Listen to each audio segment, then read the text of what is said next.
नमस्कार। मैं डॉक्टर प्रज्ञा युवराज मेश्राम।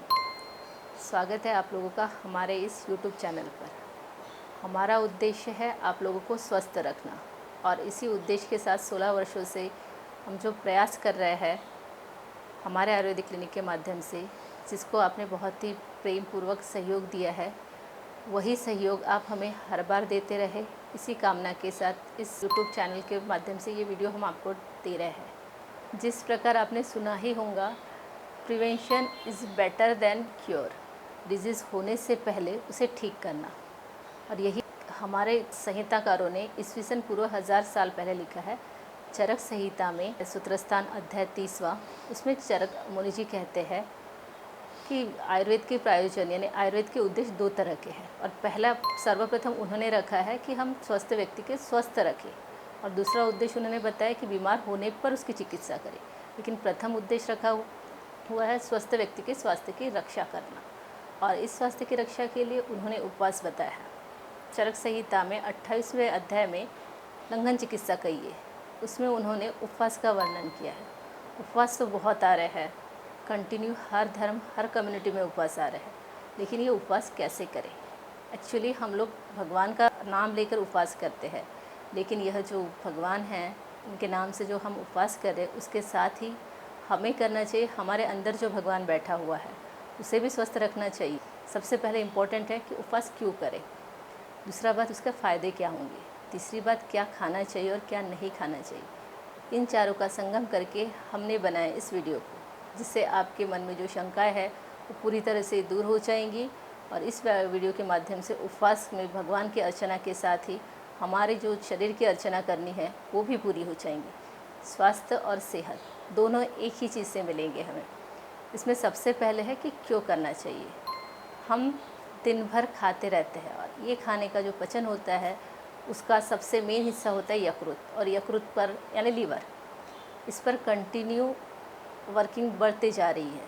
हम लोगों का खान पान की जो आदतें हैं वो लेट नाइट तक के जागना, खाना, और इस कारण जो हम खाना खाते हैं वो बहुत तला भुना मसाले से भरा हुआ ऐसा खाना जब लीवर को हर बार पचाना पड़ता है तो एक बार वो थक जाता है।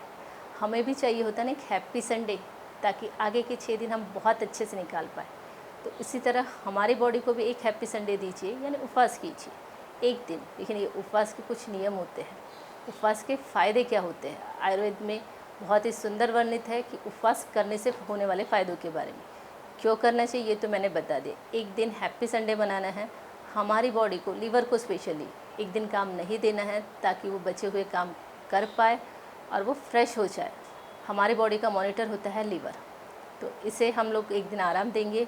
दूसरी बात है कि हमें फ़ायदे क्या होते हैं। आयुर्वेद में कहा है कि अगर आपको त्वचा रोग है, कुष्ठ रोग है, तो उपवास से इसमें बहुत ज़्यादा फ़ायदा होता है। आपका खाना खाने की इच्छा नहीं होती है, अन्न को देखकर अरुचि होती है। बहुत बार लोग बताते हैं कि हमें खाना तो खाने की इच्छा होती है, लेकिन खाने जब बैठते हैं तो खाना खाकर नहीं होता है। इस वक्त लंघन चिकित्सा सबसे अच्छी बताई गई है। सबसे अच्छी बताई गई है त्वचा के लिए, बालों के लिए, जो बाल सफ़ेद हो रहे उसके लिए, त्वचा पर जो झुर्रियाँ पड़ रही है उन चीज़ों के लिए। आयुर्वेद में इस चीज़ के लिए लंघन चिकित्सा सर्वोत्तम मानी गई है। लंघनो परमो औषधम, ये चरक संहिता में लिखा गया है कि लंघन सबसे बड़ी दवाई है। लंघन यानी उपवास, लंघन का एक टाइप है उपवास, परंतु ये उपवास में क्या नहीं खाना चाहिए इसकी लिस्ट बहुत ज़्यादा इम्पोर्टेंट है। लेकिन उससे पहले क्या खाना चाहिए इस पर आएंगे हम लोग। तो क्या खाना चाहिए, सबसे मेन चीज़ होती है पीना क्या चाहिए। तो इस वक्त हमें गर्म पानी पीना चाहिए। गर्म पानी को आप जब उबाल रहे हो तो उसके अंदर आप सूंठ पाउडर, लवंग इनको डालिए, इससे इसके औषधि गुणों में वर्धन होता है। आयुर्वेद में कहा गया है कि जब पानी को गर्म किया जाता है यानी जल पर अग्नि संस्कार किए जाते हैं, और जब अग्नि का संस्कार होता है तो पानी दीपन युक्त होता है। पानी को पचाने के लिए जो आप उसमें सूंठ और लवंग डालोगे उससे बहुत अच्छे फ़ायदे, सूंठ से पित्त शमन होता है। दूसरा बात, घी का यूज़ कर सकते हो, गाय का घी सबसे अच्छा है। आप ऊपर से डाल के खाओ, या जो चीज़ बना रहे हो उसमें घी का छौंक दो। तीसरी चीज़ होती गाय का दूध, लेकिन वो भी गर्म किया हुआ, क्योंकि उसको जीवनीय कहा गया है, शक्ति देने वाला कहा गया। और जब हम उपवास कर रहे हैं उस वक्त हमें शक्ति देने वाले पदार्थों में दूध को सर्वोत्तम कहा गया है। इसके अलावा फ्रूट के लिए आयुर्वेद में बहुत अच्छी बात बोली कि आप सभी फ्रूट इस वक्त खा सकते हो।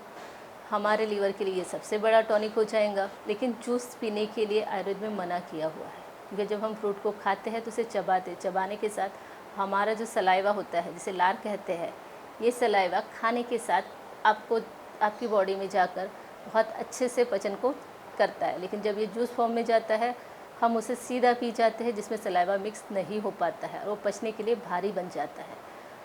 आपकी पांचवी चीज़ होंगी छाछ, जो कि जितना फ्रेश और घर का बना हुआ होगा उतना ही अच्छा। उसके साथ जीरा, सूंठ पाउडर, हींग ये डाल कर आप पीजिए, बहुत ज़्यादा अच्छा होगा। इसके अलावा होता है राजगीरा, जो सबसे अच्छा माना जाता है आयुर्वेद में। जब आप उपवास कर रहे हैं तो राजगीरे का उपयोग ज़्यादा से ज़्यादा कीजिए। अपथ्य में बोला गया ये चीज़ें नहीं खाने के लिए बोला है, फ्राइड चीज़ें नहीं खाने को बोला हुआ है। साबूदाना खाने के लिए आयुर्वेद में बहुत ज़्यादा मना किया हुआ है, क्योंकि साबूदाना टेस्टी तो होता है, परंतु उसमें डाला जाता है आलू, जो पचने के लिए बहुत ज़्यादा भारी होता है। साथ में होते हैं सिंगदाने जो डाले जाते हैं, मूंगफली के दाने, वो काफ़ी तकलीफ़ वाले होते हैं, क्योंकि ये भी पचने में भारी होते हैं। उसी प्रकार आयुर्वेद में दही खाने के लिए मना किया है। इस उपवास में दही यह अभिसंधि कहा है, पचने के लिए भारी होता है, और जिसे हम आराम दे रहे हैं दही खाकर, उसी को तकलीफ़ नहीं देनी चाहिए। हम हैप्पी संडे मना रहे, इन द सेंस हम उपवास मना रहे हैं, उस समय हमें लीवर को कम काम देना है। उस वक्त आप इन चीज़ों को ना खाएं तो ज़्यादा बेहतर है। इसके अलावा खोए की चीज़ें, होटल से बनी हुई मिठाइयाँ, जिनका आप यूज़ करते हो उपवास में, वो नहीं करना चाहिए। वाग्भट जी ने तो बहुत अच्छा कहा है कि इससे अग्नि प्रज्वलित होती है। रोगोपि सर्वोपि मंदग्नि, सभी रोग मंदग्नि के कारण होते हैं, और अगर आपको रोग नहीं होने देना है तो आपकी जठराग्नि को प्राकृत करना पड़ेगा। और प्राकृत करने के लिए उपवास से बेस्ट कोई आंसर ही नहीं है, इसलिए उपवास सबसे बेस्ट है। उपवास कीजिए, लेकिन खाने के लिए जो 6 चीज़ें बोली वो खाइए, लेकिन अति उपवास भी मत कीजिए। निर्जल उपवास तकलीफ़ दे सकता है। उस समय आपने अच्छा हेल्दी चीज़ें खाना चाहिए, जिससे लीवर पर का प्रेशर कम होना चाहिए। इनमें सबसे अच्छी चीज़ मैं बता दूं कि 2016 में जापान के साइंटिस्ट योशिनरी ओदासुमी, इनको नोबेल प्राइज़ मिला। इनको ऑटोफेजी में, यानी उपवास चिकित्सा पर इन्हें नोबेल प्राइज़ मिला हुआ। सोचिए, जिस चिकित्सा पर नोबेल प्राइज़ मिल सकता है, वो चिकित्सा हमारे शरीर के लिए कितना अच्छा है। और हमारे प्राचीन ग्रंथों में ये लिखी हुई है, लेकिन इसके करने की विधि, इस वक्त खाने की चीज़ें, इनके बारे में बोला गया है। तो इन्हीं चीज़ों को इस्तेमाल कीजिए, उपवास को हेल्दी बनाइए।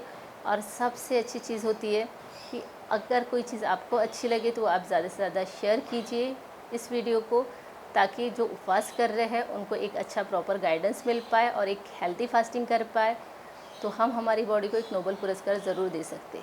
इस प्रकार उपवास के बारे में हमने आपको बताया है, यह कीजिए आप। हमारे वीडियो को लास्ट तक देखने के लिए और प्रेम पूर्वक हमारे साथ बने रहने के लिए धन्यवाद।